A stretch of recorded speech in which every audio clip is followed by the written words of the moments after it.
Web Rádio Fraternidade. É a Web Rádio Fraternidade, a nossa ferramenta de paz. Invadindo ruas, campos e cidades, com amizade, amor, muito mais. É a Web Rádio Fraternidade, a nossa ferramenta de paz. Invadindo ruas, campos e cidades, com amizade, amor, muito mais.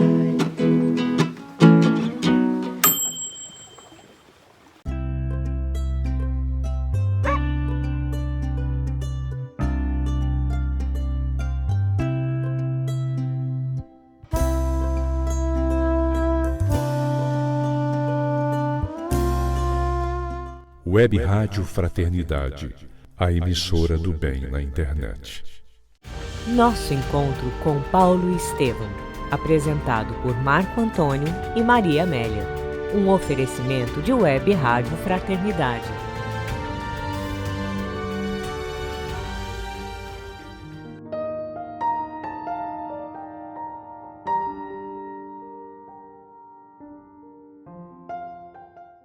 É com muita alegria que estamos juntos para o nosso programa de número 62. Rogando a Jesus a inspiração, o amparo, para que nos conduza nos estudos de hoje. Ficamos com uma reflexão da última semana sobre o júbilo da reconciliação. Você já experimentou esse júbilo? É aquela sensação agradável. Não importa se você foi o ofensor ou ofendido, é tomar a iniciativa de reconciliar. Trabalhar primeiro energeticamente, trabalhar no coração, no sentimento, onde tudo nasce. Substituir a mágoa, o ressentimento pelo desejo de reaproximação daquela alma da qual nos distanciamos. E se você ofendeu, procure, peça o perdão, não importa qual foi a circunstância, tome a iniciativa. Se você foi o ofendido, você se abre, você cria a oportunidade através da missão mental, através da prece, e aí você cria o campo favorável para que essa reconciliação ocorra. E você vai viver esse júbilo. Aí, como se diz, né, Maria Adélia, é partir para o abraço.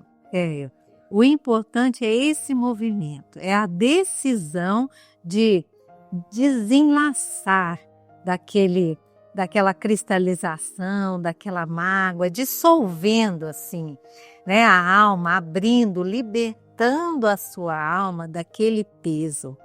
Não é? Então isso é entendimento, então precisa coragem, precisa decisão, mas não precisa fazer todo o processo completo, é fazer um movimento simples que seja, ele vai ser grande lá na frente, né? No entendimento, na compreensão, é dialogar, mesmo longe, dialogue mentalmente, se não consegue ainda fazê-lo presencialmente, não é? E é isso que ficou do nosso capítulo anterior. É interessante, Marco Antônio, que Saulo não prosseguiu com Áquila e Prisca, que foram para Roma, não é? E porque ele entendeu que ele precisava reconciliar com aqueles ofendidos lá em Jerusalém, rever antes de ir para Roma pregar, não é? E como que segue? Nós já estamos no 3º capítulo da 2ª parte, não é? E o nome é qual? Lutas e humilhações. Inicia exatamente do ponto em que encerrou o capítulo anterior. Quando Áquila e Prisca dirigem-se a Roma com o real interesse de pregar o evangelho, ali na própria Roma, na capital do mundo. Motivados pela conversão de Saulo, com né? certeza, pela conversão e pelos ensinamentos que trocaram ali naqueles 3 anos de convivência. Saulo, como você destacou, volta para Damasco. E o seu objetivo era voltar a Jerusalém e a Tarso para reconciliar-se com seu passado. A jornada em direção a Damasco se fez sem incidentes. Entretanto, em sua nova soledade, o moço tarsense reconhecia que forças invisíveis proviam-lhe a mente de grandiosas e consoladoras inspirações. Não estava só. Como nunca estamos sós, sempre que direcionamos o nosso sentimento para o bem, o desejo de ajudar o próximo, Estaremos bem acompanhados. e bem inspirados. Dentro da noite cheia de estrelas, tinha a impressão de ouvir uma voz carinhosa e sábia. De quem seria essa voz? Emmanuel vai nos dizer daqui a pouco. A traduzir-se por apelos de infinito amor e infinita esperança. Olha, Emmanuel não economiza do adjetivo. Infinito amor e infinita esperança. Isso é o que movia o combustível de Saulo da volta para Damasco. Desde o instante em que se desligara da companhia amorável de Áquila e sua mulher, quando se sentiu absolutamente só. Aqui, Saulo estava só novamente, como naquele momento em que deixara Gamaliel e se dirigiu para o deserto. É esse movimento que muitas vezes nós precisamos fazer, é estarmos sós, mas nunca abandonados, nunca desacompanhados, como Jesus nos assevera lá em Mateus 28, estou convosco todos os dias até a consolidação dos séculos. Então, ele encontrou energias interiores até então imprevistas ou desconhecidas. Não podia definir aquele estado espiritual, era um estado de êxtase. Mas o caso é que dali por diante, sob a direção de Jesus, agora veio a revelação. Estevão conservava-se a seu lado como companheiro fiel. Confessar que eu pensei que fosse uma força feminina de Abigail, mas nada disso que ela também não estaria escorrendo, né? Vai estar. Mas tem um sentido de ser Estevão, que você vai nos trazer daqui a pouco, né, Maria? Aquelas exortações, aquelas vozes brandas e amigas que o assistiram, em todo o curso apostolar e atribuídas diretamente ao Salvador, provinham do generoso mártir do caminho, que o seguiu espiritualmente durante 30 anos, renovando-lhe constantemente as forças para a execução das tarefas redentoras do Evangelho. Então, Emmanuel já está aqui nos adiantando. 30 anos do apostolado de Paulo. E nesses 30 anos a companhia permanente de Estevão. Por que Estevão, Maria Amélia? Por que Jesus usa esse recurso? Emmanuel diz assim nesse parágrafo lindo: Jesus quis Dessarte, que é a primeira vítima das perseguições de Jerusalém, ficasse para sempre irmanada ao primeiro algoz dos prosélitos de sua doutrina de vida e redenção. Então, unidos por Jesus, o algoz e a vítima, não é? Por quê unidos algoz e vítima? Porque essa é a irmandade, é o símbolo da irmandade que Jesus apregoa para nós. Porque só o algoz, diante da sua vítima e com o perdão da sua vítima, é capaz de entrar para dentro, ver a sua atitude, se reformar e se colocar no lugar de todas as outras vítimas e no lugar daquele que vai oferecer o seu perdão àqueles que o ofenderem. Então, é assim, não é, Marco Antônio? Como que a gente exerce o perdão diante de uma alma afim se ela não te ofendeu? Antes Não é? de Jesus, o que a gente queria fazer com os nossos inimigos? Eliminar.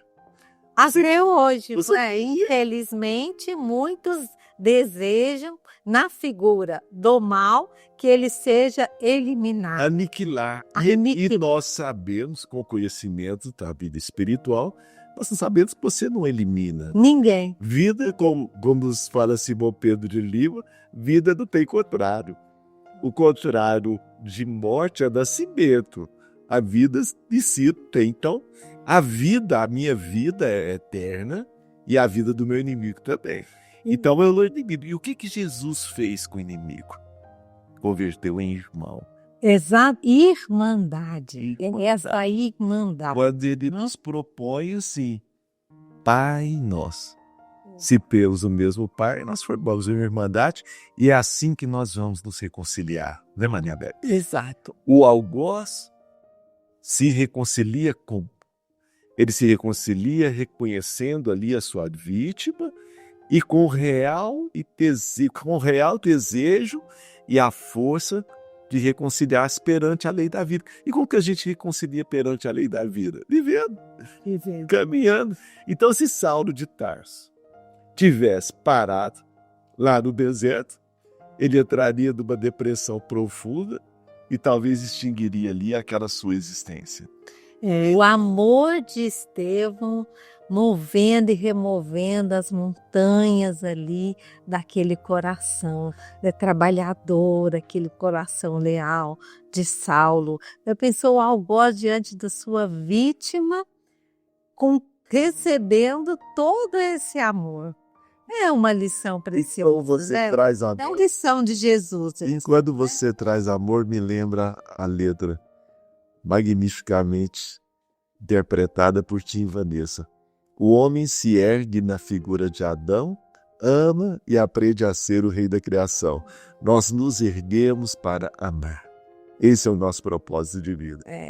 E aqui ele vai falar, Emmanuel, em vez dos sentimentos de remorso e perplexidade em face do passado culposo, da saudade e desalento que às vezes lhe ameaçava o coração, Saulo sentia agora radiosas promessas no espírito renovado, sem poder explicar a sagrada origem de tão profundas esperanças. Ou seja, foi discreto para que tivesse efeito, né? Estevão se apresentou a ele, olha, pode despreocupar, porque durante 30 anos eu vou estar com você, te renovando a força. Não, era uma força que ele sentia pelo coração e não pelo raciocínio, sabendo que Estevão estava com ele. Não obstante as singulares alterações fisionômicas que a vida e o regime e o clima do deserto lhe produziram, entrou em Damasco com alegria sincera na alma, agora devotada absolutamente ao serviço de Jesus. Olha como é importante. Se ele tivesse com sentimento de remorso, perplexidade, saudade, ele já estava todo transformado fisicamente. O sol do deserto, magro, né? Outra situação física, orgânica, né? daquele doutor da lei. Né? Agora ele era o doutor de Jesus, né? Muito diferente. Mas aqui o combustível, alegria sincera na alma. Né? Porque se ele tivesse no remorso, ele estaria deprimido, achando o culpado, colocando a responsabilidade pela sua situação, né, nas circunstâncias, e ele nada disso, né, alegria sincera. Era assim que ele demonstrava o que ele recebia de Estevão, né? Muito lindo. E muito lindo como você colocou, né? Alegria sincera. Esse pode ser o nosso combustível para todos os dias, né? com júbilo indefinível. Então, com essa alegria, assim, trazendo, movendo, abraçou o velho Ananias, que o pôs, né, ao corrente de suas edificações. Quando ao corrente, né, e, assim, informando a Ananias as suas edificações espirituais. O respeitável ancião retribuiu-lhe o carinho com imensa bondade. Dessa vez, o ex-rabino não precisou insular-se numa pensão entre desconhecidos, como a primeira entrada em Damasco, porque os irmãos do caminho lhe ofereceram franca e amorosa hospitalidade. Isso é muito gostoso. Quem já desfrutou dessa oportunidade, de estar, você viajando, ser hospedado por confrades, e aqui, Do encolhimento, o acolhimento, né? E lembrando que aqui eram pessoas pobres, paupérrimas talvez, que repartiam, né, o que pouco abriam tinham, suas casas simples, mas acolhiam com o coração. Então, essa experiência da gente receber um irmão fraterno da nossa casa ou ser acolhido, isso é muito gostoso. Diariamente repetia a emoção confortadora da primeira reunião a que comparecera antes de recolher-se ao deserto. A pequena assembleia fraternal congregava-se todas as noites. Essa palavra é muito bonita. Congregar, de grei, de estar junto, formar aquela comunidade, e reunir-se todas as noites. Então, hoje a gente fica com tanto compromisso, tanta agenda, que a gente não tem oportunidade. Como seria gostoso se pudéssemos estudar o Evangelho todas as noites, reservando a noite para isso, né, Maria Amélia, que é o descanso após as labutas, o labor do dia, para renovar as nossas almas, trocando ideias novas sobre os ensinamentos do Cristo. Olha que o Emmanuel traz, comentando os acontecimentos mundanos à luz do Evangelho, permutando objetivos e conclusões. Muitas vezes ficamos atemorizados com os acontecimentos do mundo. Então, trazer esses acontecimentos, a gente precisa estar informado do que acontece no mundo, lembrando que Jesus não era um alienado do seu tempo. Quando perguntaram, por exemplo, se era devido tributo a César, ele sabia de toda aquela questão e não cai na armadilha, porque se ele falasse que sim, era devido, ele estaria indo contra os judeus, e se ele falasse que não, estaria indo contra os romanos. Então, ele não era um alienado.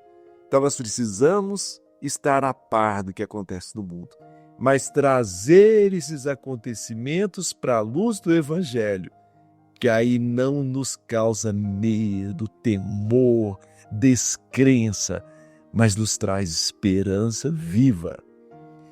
Saulo foi informado de todas as novidades atinentes à doutrina. Então, eles colocam Saulo ali a par de tudo que vinha acontecendo. E um dos pontos que Emmanuel destaca é que os fariseus formalistas da sinagoga não mais se insurgiam contra as atividades do caminho, desde que o seguidor de Jesus fosse, antes de tudo, fiel observador dos princípios de Moisés. Aqui cabe um comentário. Agora a perseguição era sutil, não era mais aquela perseguição policialesca, com violência.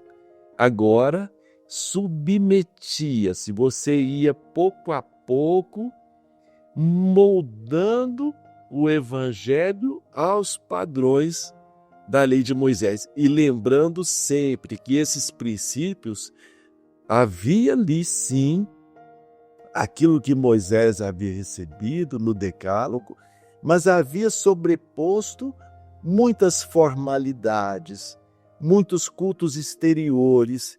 E o que estava acontecendo é que o Evangelho, nos seus princípios morais, estava sendo sobreposto por essas questões de formalidade, de culto exterior. E Saulo, então, Ananias percebe tudo isso que vinha acontecendo. E Saulo, então, delibera voltar à sinagoga para justamente combater essa sutileza que ele percebe, e Ananias também. E desta vez, Ananias é favorável, porque ele, no primeiro momento, quando Saulo quis comparecer à sinagoga, ele colocou seus alertas, porque era ali o doutor da lei querendo se apresentar naquela sua túnica, né? Agora não. Agora era o homem experimentado, com o sofrimento, com a luta do deserto, que levava agora ali o seu alerta contra os desvios que o evangelho já vinha recebendo naquele momento. Maiara? É muito interessante para a nossa reflexão, porque eles queriam moldar Jesus, para aceitar Jesus, trazia Jesus à sua conveniência, a conveniência da lei, e a questão que se colocava na discussão entre os judeus e os cristãos, e os amigos do Cristo, né, e não chamavam cristãos ainda, era a propósito da circuncisão, que é uma ritualística própria dos judeus e diz respeito a formalidades, não é? A ritualística. Lembrando que a circuncisão é essa formalidade que sela a aliança com Deus, né? Que dentro dos princípios do judaísmo. E é de importante, ela é obrigatória, ela marca a entrada, né? Tem até uma questão de higiene que está por trás disso, de preocupações com a saúde, mas é um ritual que era aplicado aos judeus. E aqui lembrando que Saulo será conhecido, Paulo, como apóstolo dos gentios. Então você não precisava ser judeu para seguir Jesus. É essa questão que já se coloca. E essa questão vai permear todo o livro, as discussões depois de Pedro, os novos amigos do Cristo. Então, ali está na origem, o nascedouro dessas questões, da aceitação dos judeus aos ensinos do Cristo. E Saulo vai à sinagoga, Maria Amélia? Vai à sinagoga. Olha aqui. Para esse fim, no segundo sábado de sua permanência na cidade, o vigoroso pregador compareceu à sinagoga. Ninguém reconheceu o rabino de Tarso na sua túnica rafada, na epiderme tostada de sol, no rosto descarnado, no brilho mais vivo dos olhos profundos. Então ninguém reconheceu o doutor da lei, Saulo de Tarso. Naquelas circunstâncias. Isso. Terminada a leitura e a exposição regulamentares, foi franqueada a palavra aos sinceros estudiosos da religião. E aí, eis que Saulo, o desconhecido, vai à tribuna dos mestres de Israel, buscando interessar a numerosa assistência.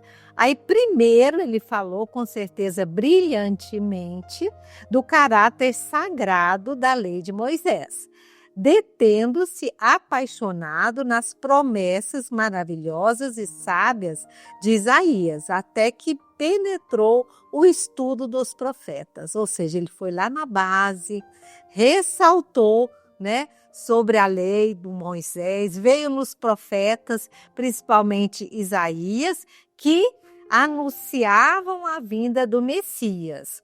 E eles escutavam com profunda atenção.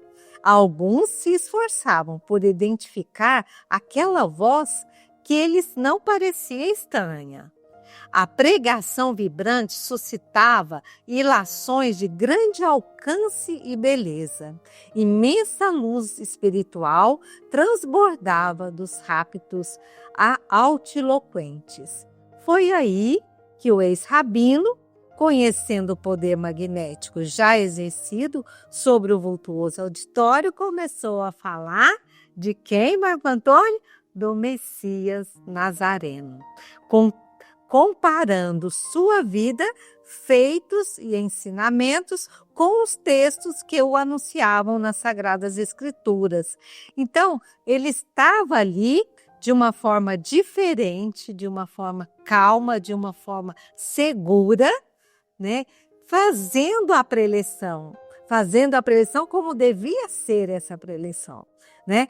Entrando nos fundamentos, né, da religião para apresentar o Jesus Nazareno, não é?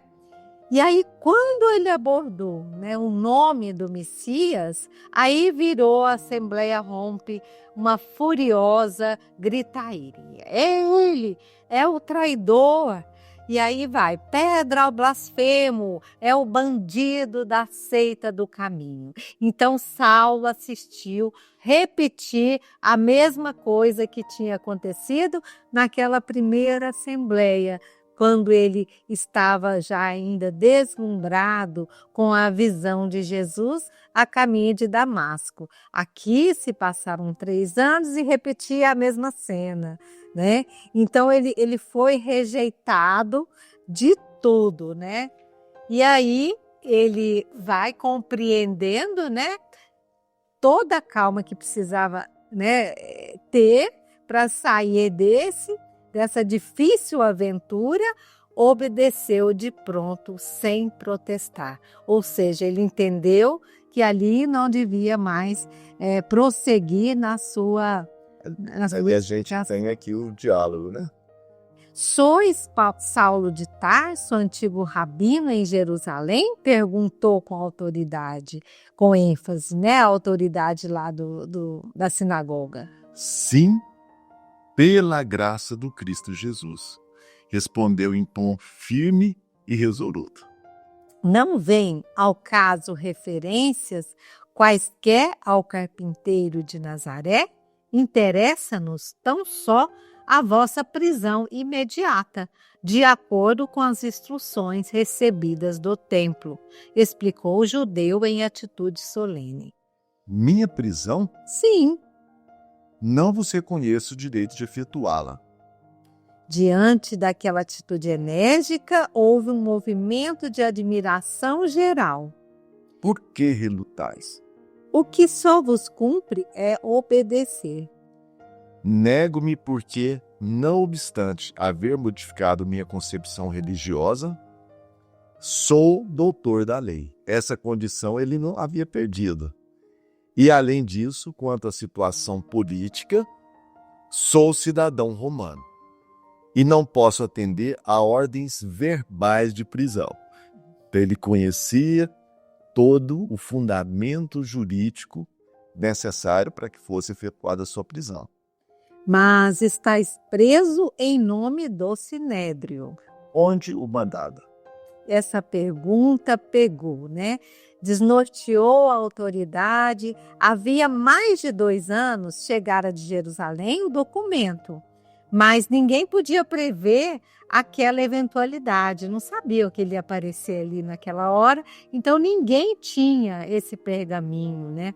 O pergaminho será apresentado dentro de poucas horas, acrescentou um chefe da sinagoga um tanto indeciso, porque até então não sabiam onde estava esse pergaminho, né? E eles ficaram surpresos, né, dele.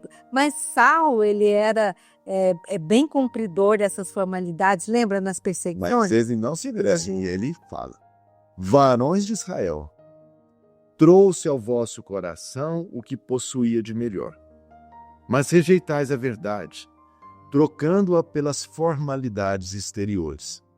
Não vos condeno, lastimo-vos, porque também fui assim como vós outros. Entretanto, chegada a minha hora, não recusei um auxílio generoso que o céu me oferecia. Lançais-me acusações, vituperais minhas atuais convicções religiosas, mas qual de vós estaria disposto a discutir comigo? Onde o sincero lutador do campo espiritual que deseja sondar, em minha companhia, as santas escrituras? Profundo silêncio seguiu seu répito. Ninguém? Então ele desafia e ali vai se estabelecer aquela perplexidade, né, Maria Amélia? Os próprios diretores Pareciam dominados por forças magnéticas poderosas e indefiníveis. O moço tarcense passeou o olhar dominador sobre todos os presentes, revelando a rigidez do seu ânimo poderoso. vosso silêncio fala mais que as Ninguém palavras. quis discutir com ele, né? Concluiu com quase audácia. Jesus não vos permite a prisão do servo humilde e fiel. Que a sua bênção vos ilumine o espírito da verdadeira compreensão das realidades da vida. E assim ele saiu, né, Marco Antônio? E a gente vai terminando aqui o nosso encontro de hoje, com mais essa experiência de Saulo na sinagoga. Novamente saindo ali, dessa vez com um desafio maior, e a gente vai então pensar sobre isso. Qual a diferença entre a primeira e a segunda participação de Saulo nas sessões da sinagoga de Damasco?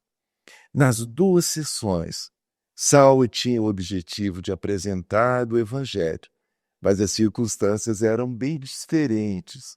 Então vamos refletir sobre isso.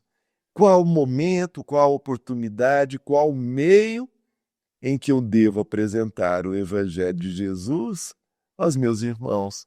Pensemos sobre isso. Até o nosso próximo encontro. Sempre com muita alegria, aguardamos vocês. Que Jesus nos ampare, nos sustente sempre. Assim seja.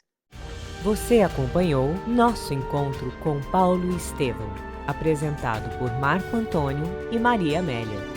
Um oferecimento de Web Rádio Fraternidade.